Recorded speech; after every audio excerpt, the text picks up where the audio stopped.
After 25 years and over 12,000 cases, the most powerful woman on television didn't just leave, she was pushed out. You'll never see a new episode of Judge Judy on your local station again, and the reason involves a secret $100 million library sale and a corporate betrayal that changed the courtroom forever. Here is how her honor outsmarted the network that thought she was replaceable. For a quarter of a century, the sharp sound of a gavel striking the wooden block was the undisputed heartbeat of American daytime television. It was the sound that signaled instant justice, no-nonsense reality, and an absolute guarantee of millions of viewers tuning in every single afternoon without fail. Judy Sheindlin was not just a television judge. She was an unstoppable force of nature, a cultural phenomenon who entirely transcended the very medium she operated in. But what the television cameras never showed you, and what the network executives desperately tried to hide from the public eye, was the brutal, cutthroat war taking place in the corporate suites. The public narrative was perfectly and meticulously crafted to look like a graceful exit. The press releases made it sound like a well-deserved retirement for a hardworking television pioneer who simply wanted to spend more time with her family and enjoy the wealth she had accumulated. But behind closed doors, a completely different, highly toxic story was unfolding. It was a story of towering executive egos, relentless corporate greed, and a fundamental misunderstanding of who truly held the absolute power in this highly lucrative relationship. To truly understand the sheer magnitude of this corporate betrayal, you have to realize exactly what Judge Judy meant to the fundamental structure of linear television. We are talking about a golden era where television broadcast networks held absolute, unchallenged monopolies over our daily attention. In the late 1990s and straight through the 2000s, daytime television was a wildly profitable machine, but it was also an incredibly fickle battleground. Celebrity talk shows came and went in the blink of an eye. Legacy soap operas began their long, agonizingly slow decline into irrelevance, and reality television programming was still awkwardly finding its footing. Enter a tough-talking, Brooklyn-born family court judge who did not care about your delicate feelings, absolutely did not want to hear your long-winded excuses, and demanded absolute, unwavering respect the second you stepped into her courtroom. Audiences across the country were immediately addicted to this entirely new brand of television discipline. By her second season on the air, she had completely obliterated the daytime competition, surpassing even the seemingly invincible Oprah Winfrey Show in total daily viewers. Judge Judy wasn't just quietly pulling in a respectable audience. She was completely dominating an entire crucial time slot across the entire nation. For local network television affiliates, her show was nothing short of the holy grail of broadcast scheduling. It aired right before the local evening news broadcasts, acting as the ultimate, unbeatable audience lead-in. Millions of dedicated viewers would watch her ruthlessly tear apart a deadbeat landlord or loudly scold an entirely irresponsible car owner, and then they would just leave their television channel set for the 5 o'clock news. This exact viewing phenomenon single-handedly kept local news stations highly profitable for over 2 decades. Because of this monumental leverage, she rightfully became the highest-paid personality on television, commanding an astonishingly unprecedented $47 million a year. When you break down that staggering number, it amounts to an almost incomprehensible $900,000 per working day. She was entirely untouchable, or at least so she thought. As the traditional television landscape slowly began to shift beneath our feet with the slow rise of the internet, the short-sighted executives at CBS started looking at that massive annual salary not as a necessary foundational investment, but as a bloated financial liability. They looked at her towering legacy, looked at their spreadsheets, and arrogantly thought they could somehow replicate the magic without continually paying the magician. But hold on, because this is where the story takes a massive, unprecedented turn that nobody saw coming. Right when the CBS network executives happily popped the champagne in their corner offices, genuinely thinking they had successfully aged out their most expensive broadcast talent, while brilliantly keeping her glorious thousands of reruns to milk for pure, unfiltered profit, Judy dropped a bomb that completely shattered their corporate reality. You see, absolutely everybody assumed she was going to gracefully fade away into a quiet, heavily funded retirement in Florida. Instead, she was secretly weaponizing a hidden loophole in her own historic legacy to quietly engineer the single greatest revenge plot in the history of broadcast television. She wasn't retiring at all. She was meticulously building a digital Death Star, specifically designed to permanently destroy the very network that just tried to carelessly cast her aside. If you think you know how Hollywood television deals work, forget everything you have ever been told, because what she did next literally rewrote the rules of the entire media industry. The turning point of this massive conflict began with a seemingly innocuous, behind-the-scenes negotiation over her massive episode library. In the complex world of television syndication, the episode library is where the real, unimaginable generational wealth is truly hidden. It is the vast archive of past episodes that can be played on a constant loop forever, generating ad revenue with zero additional production costs. For years, Judy had been fiercely fighting for total ownership of her creative backlog, knowing full well that those thousands upon thousands of hours of courtroom television were an absolute goldmine. In a masterstroke of ruthless business negotiation years prior, she had actually successfully secured the rights to her own massive catalog. But CBS executives, suddenly realizing they were entirely vulnerable and about to lose total control of the very reruns that heavily anchored their entire daytime programming schedule, absolutely panicked. They desperately needed that catalog to survive the upcoming transition period. So, they swallowed their pride and bought it back from her in a massive, highly secretive corporate transaction valued at an estimated $100 million.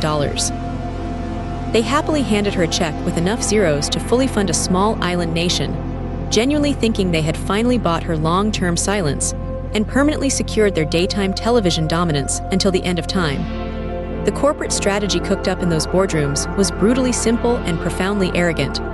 Buy the massive library, quietly cancel the wildly expensive new episodes, and just play the old ones forever.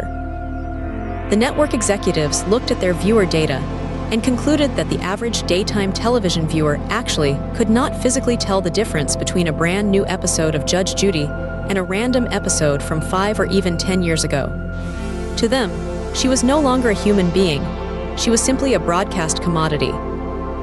They aggressively decided they simply did not need to pay her $47 million a year anymore to painstakingly make new content when the old content historically performed almost exactly as well in the exact same time slots.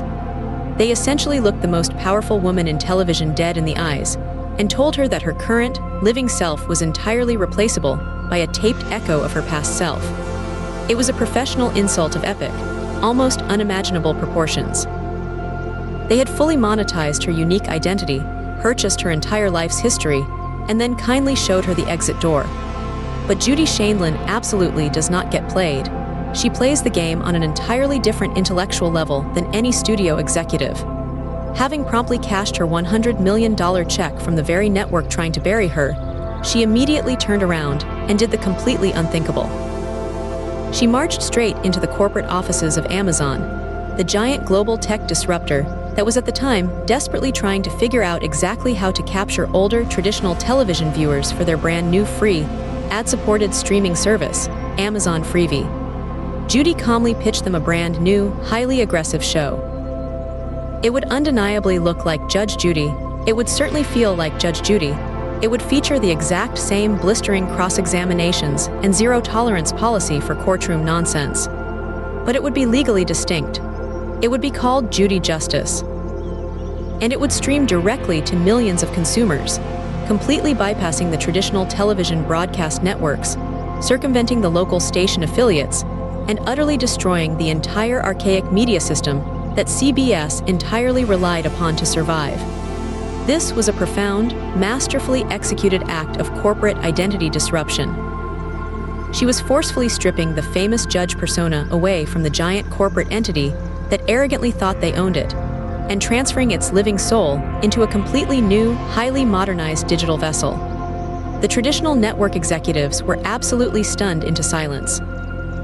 They had banked their entire financial future on the massive assumption that her core demographic, the much older, heavily routine-bound daytime television audience, was fundamentally incapable of or entirely unwilling to ever migrate to a modern streaming platform. They firmly believed that digital streaming was exclusively for the younger generation, designed solely for binge-watching expensive prestige dramas, and completely unsuitable for daily, unscripted courtroom television.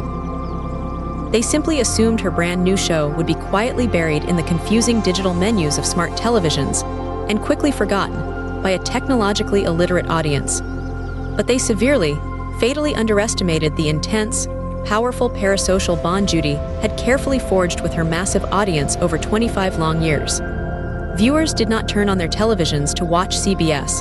They turned on their televisions solely to watch Judy.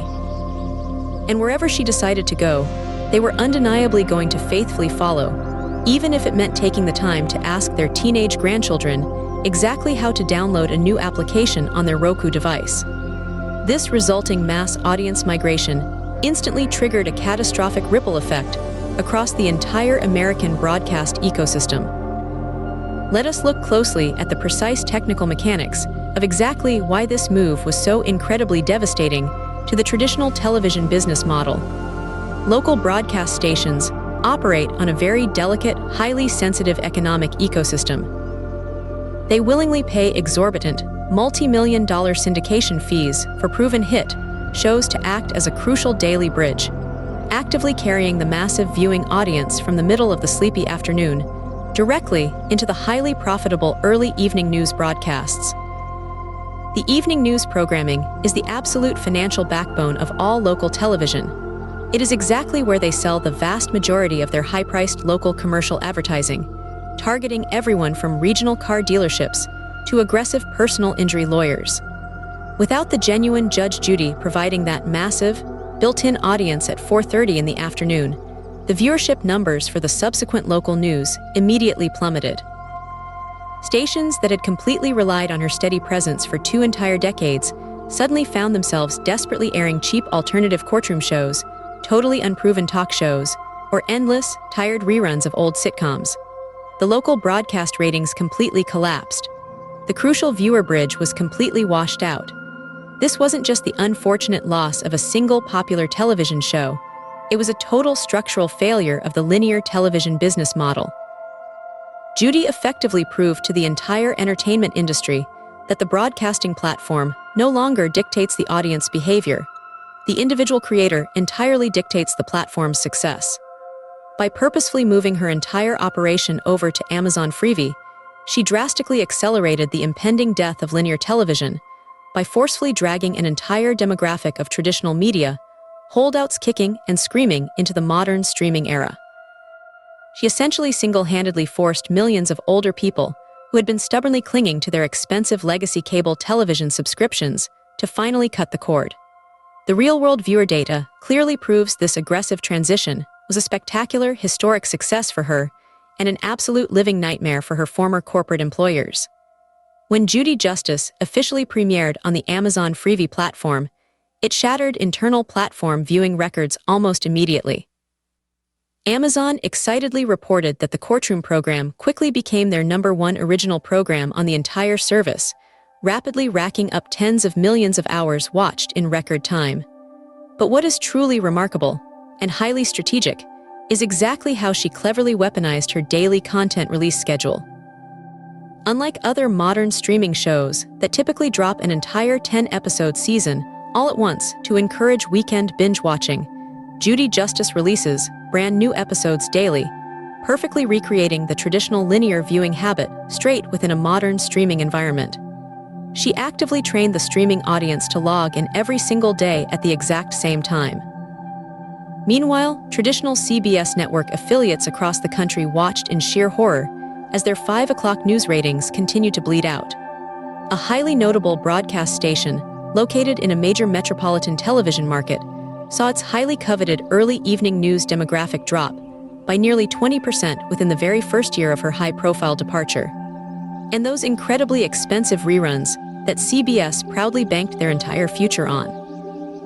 They are certainly still playing on local stations, but they are now forced to directly compete with a brand newer, much sharper, and heavily promoted modern version of the exact same judge on a digital platform that costs the viewer absolutely nothing to access.